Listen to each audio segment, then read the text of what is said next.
यथाग्निर्दाहिका शक्ति रामकृष्णे स्थिता हिया सर्वमेत्या स्वरूपं तं शारदां प्रणमाम्यहम्। পূজনীয়া প্রব্রাজিকা মুক্তিপ্রাণা মাতাজির রচনা ভগিনী নিবেদিতা গ্রন্থ থেকে পাঠ, পৃষ্ঠা সংখ্যা 40। প্রস্তুতি। পত্র পড়া শেষ হইয়া গেল। মার্গারেট স্তব্ধ, অভিভূত। কি সংক্ষেপে অথচ উজ্জ্বলভাবে স্বামীজি তাহার আদর্শকে ব্যক্ত করিয়াছেন। লেশ মাত্র অস্পষ্টতা নাই। হে মহাপ্রাণ, জাগো, জগৎ যন্ত্রণায় দগ্ধ হইতেছে, তোমার কি নিদ্রা সাজে? ধর্মের নামে, মানুষের অন্তর্নিহিত দেবত্বের নামে, পৃথিবীর সর্ব নরনারীর কল্যাণ কামনায় স্বামীজির সেই বজ্র নির্ঘোষে উচ্চারিত আহ্বানে মার্গারেটের সমগ্র সত্তা একান্তভাবে সাড়া দিল।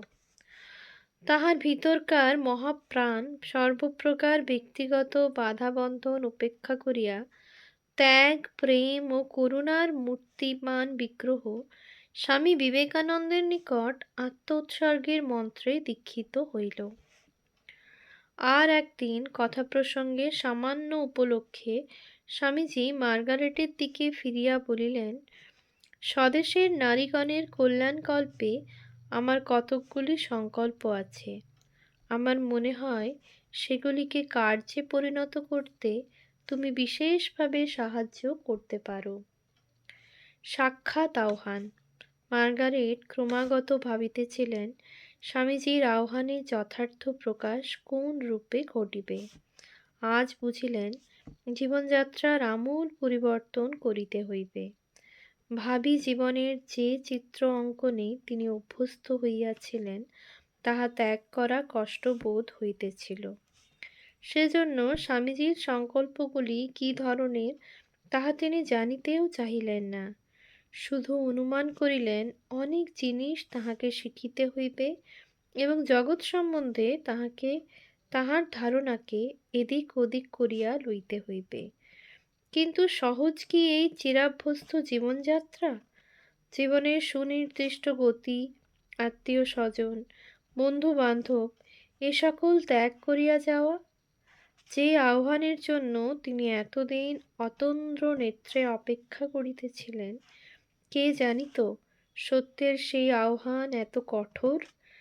একদিকে হৃদয়ের সমস্ত দৃঢ় বন্ধনকে ছিন্ন করিয়া আত্মা অবারিত পথে চলিবার জন্য ব্যাকুল, অপরদিকে সে ওই বন্ধনগুলিকেই মমতার সহিত লালন করিতে চায়। মুক্তি ও বন্ধনের পরস্পরের প্রতি অভিযান। অধিক পরিশ্রমে স্বামীজি পরিশ্রান্ত বোধ করিতেছিলেন। সুতরাং মিস্টার ও মিসেস সেভিয়ার এবং মিস মুলারের আমন্ত্রণে জুলাই মাসের মাঝামাঝি তিনি সুইজারল্যান্ড এবং ইউরোপের অন্যান্য স্থানগুলিতে বেড়াইতে গেলেন। সেপ্টেম্বরে স্বামীজি লন্ডন প্রত্যাগমন করিয়া কিছুদিন মিস্টার সেভিয়ারের হ্যাম্পস্টেডের বাড়িতে এবং পরে রিজওয়ে গার্ডেন্সে মিস মুলারের এয়ারলি লজে অবস্থান করেন। হিন্দু সন্ন্যাসীর অদ্বৈত ব্যাখ্যা এবং উদ্দীপনাপূর্ণ বক্তৃতা লন্ডনের বিদ্বৎ সমাজকে বিস্মিত ও মুগ্ধ করিয়াছিল।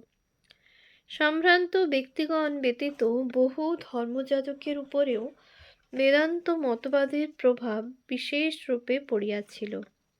কিন্তু ইহাদের মধ্যে যে কজন শুধু বক্তৃতায় যোগদান না করিয়া স্বামীজির প্রচারিত তত্ত্ব সম্বন্ধে গভীরভাবে চিন্তা করিতেন এবং বাস্তব জীবনে উহাকে রূপায়িত করিবার আগ্রহ বোধ করিতেন, তাহাদের পরস্পরের মধ্যে একটি প্রীতির সম্পর্ক গড়িয়া উঠিয়াছিল।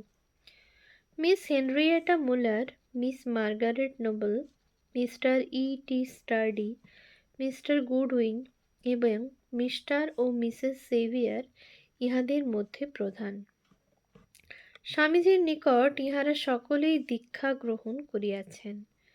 মিস মুলার প্রভূত সম্পদের অধিকারিণী, স্বামীজীর সহিত ভারতে গমন করিয়া তাহার কার্যে জীবন ও সম্পত্তি সমর্পণ করিতে প্রস্তুত। সেভিয়ার দম্পতি স্থির করিয়াছেন স্বামীজীর সহিত ভারতে গমন করিয়া হিমালয়ের নিভৃত ক্রোড়ে একটি আশ্রম স্থাপন করিবেন এবং তথায় অবশিষ্ট জীবন তপশ্চর্যায় অতিবাহিত করিবেন। অক্টোবরের মাঝামাঝি স্বামীজী স্বদেশ প্রত্যাগমনের জন্য ব্যগ্র হইলেন। ভাবী সঙ্ঘের কল্পনা ইতিমধ্যে তাহার মনে নির্দিষ্ট আকার লইতেছিল।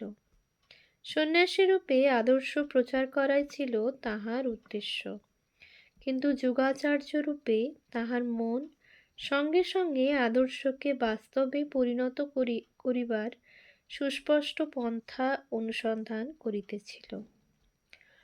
1895 খ্রিস্টাব্দ হইতে স্বামীজীর মনে সংগঠনের সংকল্প পরিস্ফুট ও দৃঢ় হয়। আদর্শের কেবল প্রচার নহে, প্রতিষ্ঠাও প্রয়োজন। স্বামী রামকৃষ্ণানন্দকে লিখিত এক পত্রে সংঘ সম্বন্ধে তিনি নিজ অভিমত ব্যক্ত করেন। পত্রাবলী 2য় ভাগ, পৃষ্ঠা 27। দ্বিতীয়বার ইংল্যান্ডে আগমনের পর স্বামী শারদানন্দের নিকট দেশের সবিশেষ সংবাদ পাইয়া তিনি গুরুভ্রাতাদিগকে মঠ সম্বন্ধে বিস্তৃত নির্দেশ দিয়া পত্র লেখেন। পত্রাবলী 2য় ভাগ, পৃষ্ঠা 82। ভারতের কার্যপ্রণালী সম্বন্ধেও তিনি গভীরভাবে চিন্তা করিতেছিলেন। স্বভাবতই পাশ্চাত্য দেশ ও ভারতের কার্যপ্রণালী পৃথক হইবে। জাগতিক অভ্যুদয়ের কেন্দ্রীভূত পাশ্চাত্য চিন্তাধারাকে কল্যাণের পথে পরিচালিত করার জন্য প্রয়োজন ছিল বেদান্ত প্রচারের। দারিদ্র্য ও কুসংস্কারে নিমগ্ন ভারতে আবশ্যক ছিল কর্মজীবনে বেদান্তের প্রয়োগ। এই কার্যে তাহার গুরু ভ্রাতৃগণ সাহায্য করিতে প্রস্তুত, কিন্তু তাহাদের সাহায্য প্রধানত পুরুষ জাতির মধ্যেই সীমাবদ্ধ থাকিবে। নারীগণের মধ্যে কে এই কার্যভার গ্রহণ করিবে? মার্গারেট কেবল ভাবুক এবং চিন্তাশীল নহেন, উৎসাহী কর্মীও বটে। স্বামীজীর অন্তর্দৃষ্টি তাহাকে চিনিতে ভুল করে নাই। মার্গারেটের অন্তর্রাজ্যের বিপুল পরিবর্তন ও আদর্শকে জীবনে লাভ করিবার মহৎ আকাঙ্ক্ষা স্বামীজীর দৃষ্টি অতিক্রম করে নাই। নারী জাতির অভ্যুদয় ব্যতীত জগতের কল্যাণ সম্ভব নহে। সেই কার্যে মার্গারেট হইবেন তাহার প্রধান সহায়। ইংল্যান্ড ও আমেরিকায় বেদান্ত প্রচারের কার্যে স্বামী অভেদানন্দ ও স্বামী শারদানন্দকে নিযুক্ত করিয়া স্বামীজী ভারতে প্রত্যাবর্তন করিতে প্রস্তুত হইলেন।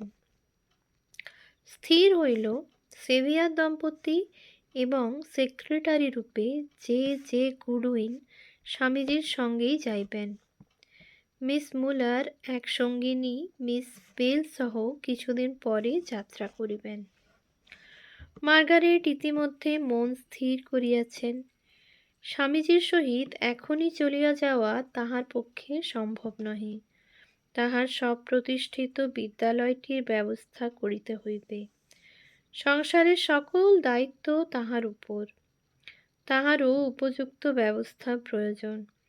হয়তো পরবৎসর তিনি যাইতে পারিবেন, কিন্তু স্বামীজীকে জানাইয়া রাখা প্রয়োজন যে মার্গারেট তাহার কার্যে নিজেকে উৎসর্গ করিতে প্রস্তুত। মিস মুলারের সহিত মার্গারেটের সৌহার্দ্য জন্মিয়াছিল। তিনিও মার্গারেটকে অনুরোধ করিতেছিলেন তাহার সহিত ভারতে যাইবার জন্য। ইচ্ছা দুজনে একত্র কার্য করিবেন। সংকোচবশত অথবা যে কারণেই হোক, মার্গারেট তখনও স্বামীজিকে তাহার সংকল্পের কথা খুলিয়া বলেন নাই। অবশেষে এক সন্ধ্যায় স্বামীজির সহিত তিনি যখন মিস মুলারের বাসভবনে আগমন করিলেন, তখন মিস মুলার তাহার অনুরোধে স্বামীজিকে জানাইলেন মার্গারেট তাহার কার্যে যোগদান করিতে দৃঢ় সংকল্প। স্বামীজি কিছু বিস্মিত হইলেন।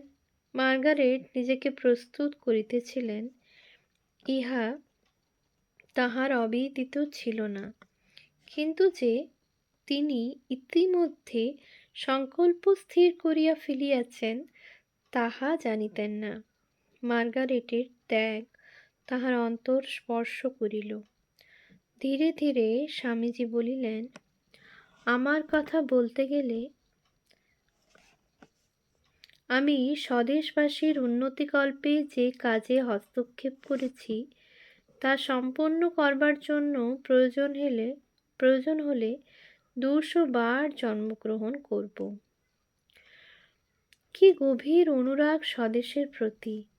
ইহা কেবল ভাবুকতার উচ্ছ্বাস নহে, আবেগবশত দেশের কয়েকটি সংস্কার সাধনের ইচ্ছাও নহে।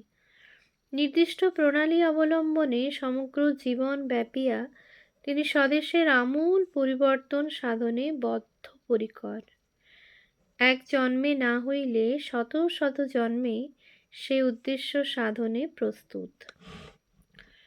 16ই ডিসেম্বর স্বামীজির যাত্রা স্থির হইল। 13ই ডিসেম্বর রবিবার পিকার্ডিলিতে Royal Society of Painters in Water Colours এ তাহার বিদায় সম্বর্ধনার আয়োজন হইল। প্রায় 500 শ্রোতার সমাগমে সভাগৃহ পূর্ণ। চারিদিকে গভীর নিস্তব্ধতা, সকলের অন্তর বেদনায় রুদ্ধ, অনেকেরই চক্ষু সজল। ইংরেজ জাতি মনোভাব প্রকাশের বিরোধী। এই তরুণ সন্ন্যাসী কেবল পাণ্ডিত্যপূর্ণ বক্তৃতা দ্বারা নহে, তাহার অপূর্ব মানবপ্রেমের দ্বারাই সকলের চিত্ত জয় করিয়াছেন। তাহার উদার বাণী সকলের নিকট বহন করিয়া আনিয়াছে প্রেম ও শান্তি। সভার পক্ষ হইতে অভিনন্দন পাঠ করা হইলে স্বামীজি গম্ভীর স্নেহপূর্ণ কণ্ঠে প্রত্যুত্তর দিলেন। সমবেত জনতার মধ্য দিয়া যাইবার সময় আন্তরিকতাপূর্ণ কণ্ঠে বলিলেন, হাঁ, আবার তোমাদের সঙ্গে দেখা হবে নিশ্চয়ই। ওম শান্তি শান্তি শান্তি। হরি ওম তৎসৎ। শ্রীরামকৃষ্ণার্পণমস্তু।